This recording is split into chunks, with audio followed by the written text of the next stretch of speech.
챕터 1. 뚜르르르르릉 뚜르르르르릉 열차가 들어오고 있습니다. 승객 여러분께서는 한 걸음 물러서시기 바랍니다. 딩동댕.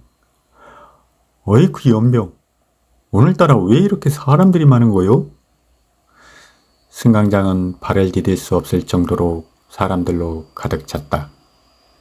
그녀는 한 손으로는 어깨에 맨 가방을 움켜잡고 다른 한 손으로는 아직 빗물이 떨어지는 우산을 들고 있었다. 승강장으로 열차가 들어오자 그녀는 앞사람과 간격을 조금 더 좁혀 다가섰다. 이번에는 타야 하는디? 스크린 도어가 열리자 사람들이 쏟아져 나왔다. 그것은 급체로 음식물을 토해내는 모습과도 흡사했다. 사람들은 물결을 이루며 흘러나왔지만 여전히 열차 안은 비좁았다. 줄을 서 있던 사람들은 열차에 올라타기 시작했다. 전기 청소기에 흡입되듯이 사람들이 열차 속으로 빨려 들어갔다. 그녀는 열차 문이 닫힐 것 같은 조바심에 앞 사람을 밀며 열차 안으로 발을 디밀었다. 그녀는 나온 배를 이용해서 냅다 앞 사람을 밀었다. 문은 가까스로 닫혔지만 구부정한 자세와 좋지 않은 무릎 관절로 다리에 통증이 느껴졌다. 몸을 세우기 위해 출입문 쪽으로 돌아섰다.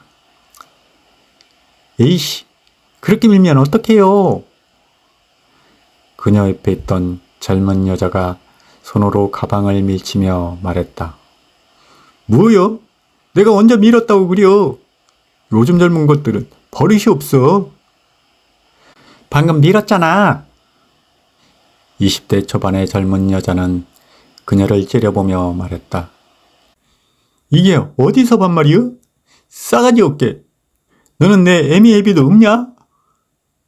그래, 나는 없다. 작년에 다 죽었다. 아, 정말 재수없네. 뭐여? 인연이? 너 몇 살이냐? 이 욕하고 지랄이야. 주변 사람들은 두 사람의 말다툼을 모두 들어야만 했지만 반응은 없었다. 역을 지나면서 인파에 휩쓸려 그녀는 안으로 밀려 들어갔다. 열차 안은 다시 평온해졌다. 젊은 여자는 멀어진 그녀를 가끔 째려봤다. 몇 정거장이 지나자 그녀는 비좁은 공간을 헤집고 내렸다. 에이구, 살다 보니 별일을 다 겪네. 그녀는 푸념하듯이 중얼거리는 순간 누군가 그녀의 어깨를 잡았다. 뒤를 돌아보는 순간 젊은 여자가 멱살을 잡아챘다. 신랑이 하던 젊은 여자가 따라내린 것이다. 야! 네가 뭔데 욕을 하고 지랄이야? 그녀는 갑작스러운 반격에 무방비로 벽기둥까지 내몰렸다. 뭐요, 인연이? 둘은 뒤엉켜 몸싸움을 했다.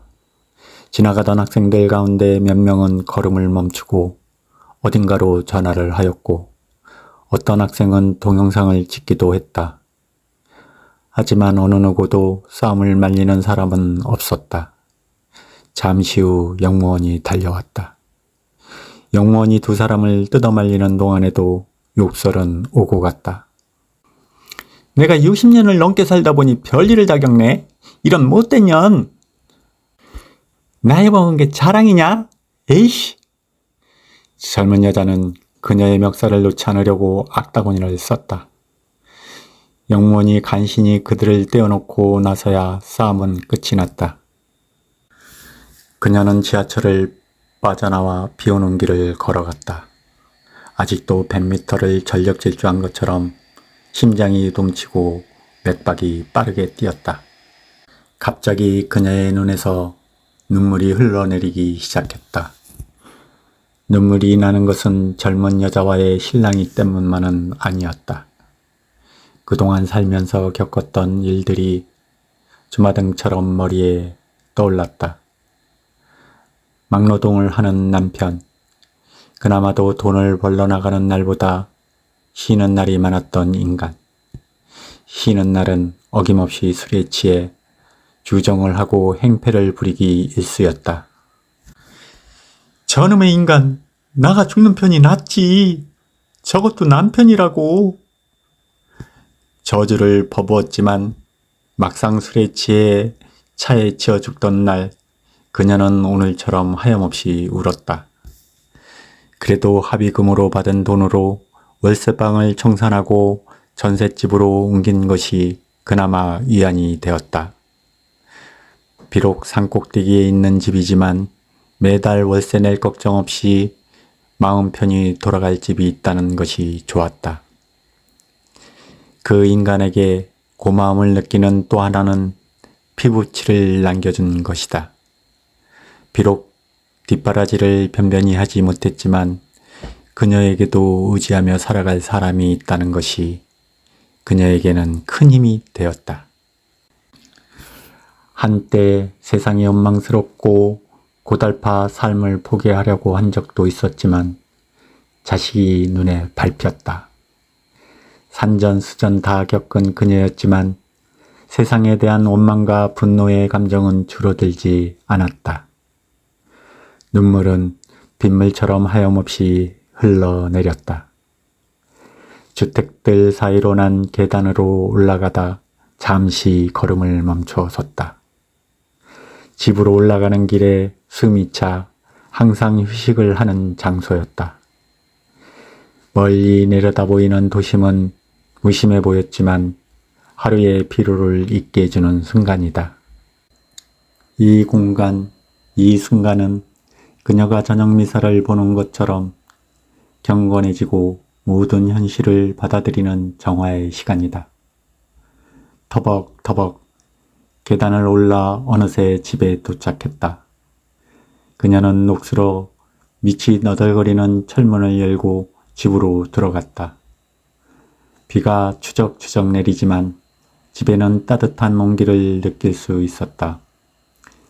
아들은 아직 들어오지 않았다. 한때 나이트클럽에서 마약 거래를 도왔다고 경찰서를 들락거린 적도 있었지만 지금은 택배를 하기도 하고 편의점에서 아르바이트를 하며 성실하게 살고 있다. 지 애비처럼 술독에 빠지지 않는 것만 해도 다행이었다. 닐일이야. 탁자 위에 핸드폰이 몸을 격렬하게 흔들어대며 멜로디가 흘러나왔다. 아들이었다. 엄마, 나야. 오늘 좀 늦을 것 같아. 왜? 비도 오는디. 명선이 잠깐 만났어. 오늘 들어오는 거지? 너무 늦지 말어.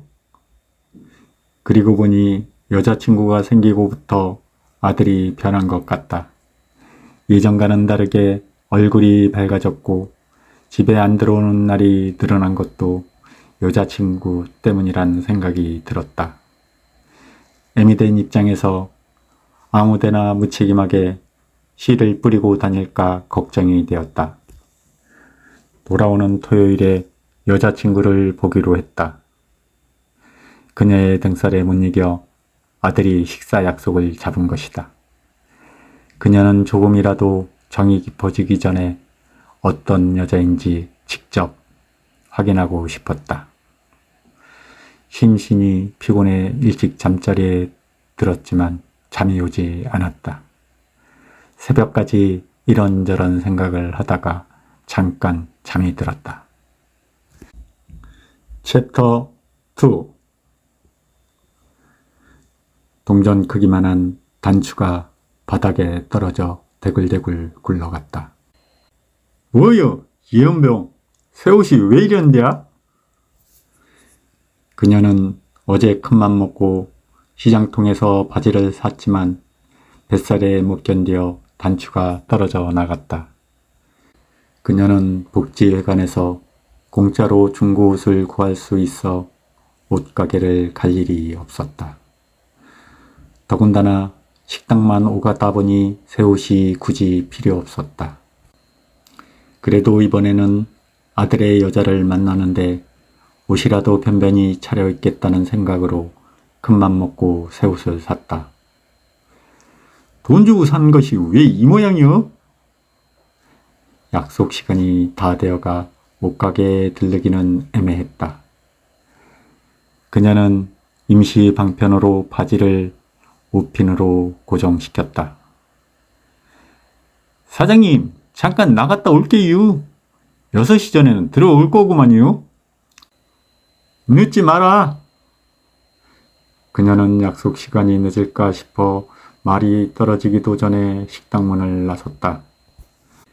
재래시장에 있는 식당은 식사보다는 술 장사를 주로 하는 식당이라 낮에는 좀 한가했다.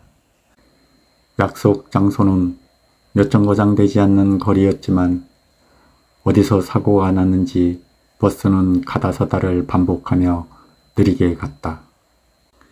오늘은 버스도 지랄맞구먼. 그녀는 습관처럼 짜증 섞인 말을 내뱉었다. 목적지에 도착하자 그녀는 황급하게 버스에서 내려 낙엽이 뒹구는 길을 바쁘게 걸어갔다. 식당 입구에 도착하자 그녀는 출입문 유리를 보며 옷 매무새를 다듬었다. 유리문에는 빨간색 누드를 바른 입술이 선명하게 드러났다. 그녀는 문을 밀고 들어갔다.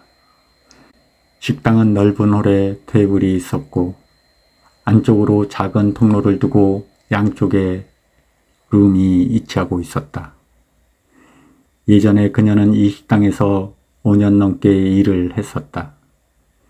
이곳을 약속 장소로 정한 것은 딱히 아는 것도 없었지만 이곳에서 일할 때 손님으로 와보고 싶었기 때문이다. 박정자로 예약했구만요. 그녀는 나비 넥타이에 턱시도를 입은 홀 매니저를 쳐다보며 말했다. 네, 4번 방입니다. 통로 안쪽으로 들어가 오른쪽으로 가시면 됩니다. 그는 식탁들 너머 홀 안쪽 통로를 가리키며 말했다. 사장이 바뀌면서 그때 식당 일을 못하게 되었지만 식당의 구조는 아직도 그대로였다. 그녀가 홀 안으로 들어가려고 하는데 한 여자가 화장실에서 나와 홀 안으로 들어가고 있었다. 여자의 뒷모습이 왠지 낯익었다. 그녀는 여자의 뒤를 따라 홀 안쪽에 있는 통로로 걸어갔다. 여자는 통로 우측으로 사라졌다. 그녀도 통로 우측으로 돌아 4번 룸을 찾았다. 문을 열려고 하는 순간 열린 문틈 사이로 목소리가 흘러나왔다. 아직 안 오셨어?